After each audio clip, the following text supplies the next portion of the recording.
छत्तीसगढ़ में बीजेपी की खास तैयारी, प्रत्याशियों की पहली लिस्ट जारी, भूपेश बघेल के भतीजे को दिया टिकट, छत्तीसगढ़ के हालात हो गए विकट।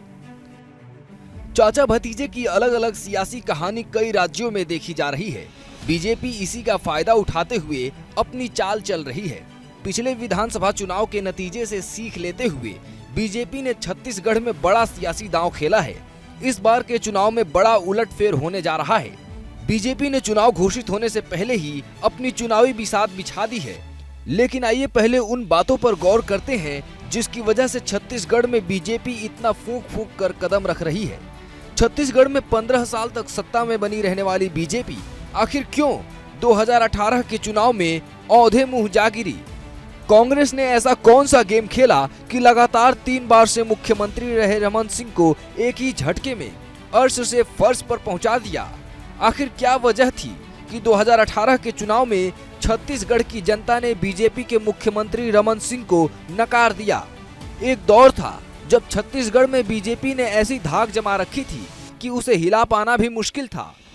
2003 से लेकर 2018 तक रमन सिंह लगातार 3 बार मुख्यमंत्री रहे, लेकिन 2018 में उनको एक जोरदार झटका लगा और कांग्रेस बहुमत के आंकड़े को पार करते हुए 68 सीटों के साथ अपनी सरकार बनाई और रमन सिंह सत्ता से बेदखल हो गए।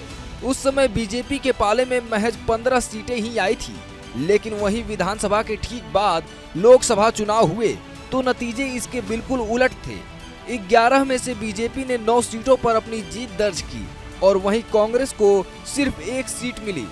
इसी को देखते हुए बीजेपी ने छत्तीसगढ़ के चुनावी रणनीतियों में बड़ा बदलाव किया है। बीजेपी वहां केंद्र के चेहरे पर मैदान में उतर रही है और मुख्यमंत्री के लिए किसी उम्मीदवार की घोषणा अभी तक नहीं की है। मुख्यमंत्री कौन होगा इसका फैसला बाद में किया जाएगा, लेकिन फिलहाल फोकस इस बात पर है कि चुनाव में जीत का झंडा कैसे लहराया जाए।